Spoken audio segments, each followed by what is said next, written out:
Toulouse. Concorde 001 made her most important public appearance back end first. She was being nosed out of her hangar by a tractor on the day for which Britain and France and the rest of the world had waited so long. The great, giant, supersonic jetliner was going to fly. A year late, millions of pounds over the estimated cost, and still a very big question mark. These were Concorde's first claims to fame. But on this day, a lot of those question marks would be answered. For Concorde 001, this was the chance to prove she was the super bird everyone had hoped and worked for.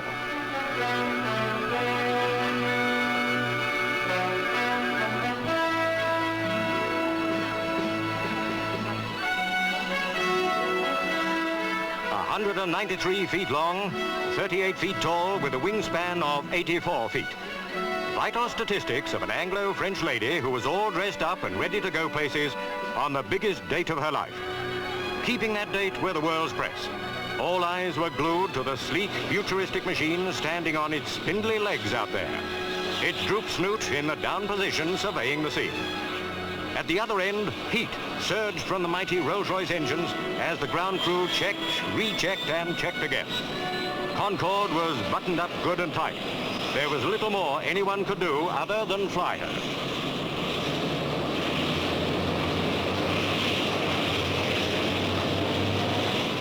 After 6 years of designing and building, delays and progress, the dream was a reality. Concorde nosed slowly out towards the starting point of her flying career. The men chosen to crew the Speedbird on her maiden flight had plenty to do during the last few seconds before takeoff. The all-important final pre-flight check, carried out by Chief Pilot André Turcat and his crew, went without a hitch. This was it.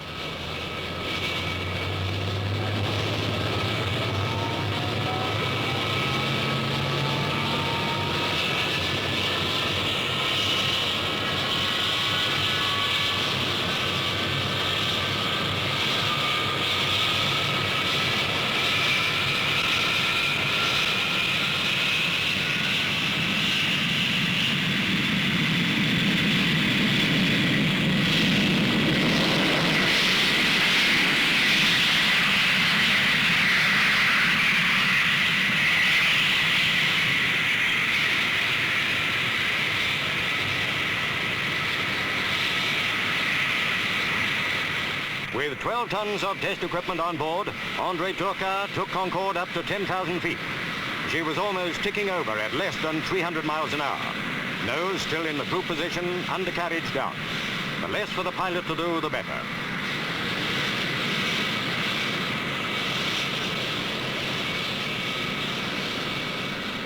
Earthbound technicians waited for reports to come in.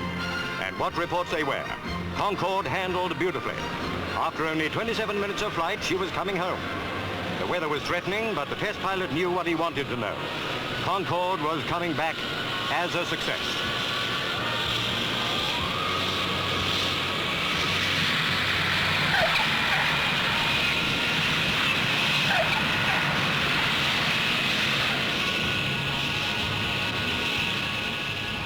In a few years' time, the sight of Concordes on international airfields all over the world will be commonplace if all goes well.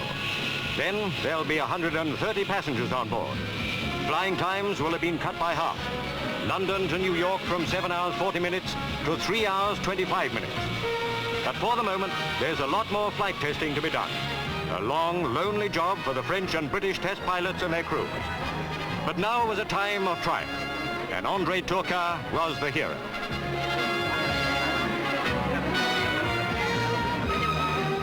Jubilant senior executives of Sud Aviation and the British Aircraft Corporation greeted the tall, quiet Frenchman who had taken their machine on its successful maiden flight. Inside, the world's press wanted to hear Monsieur Turcat's verdict. The big bird flies, he said. It's the beginning of the big work.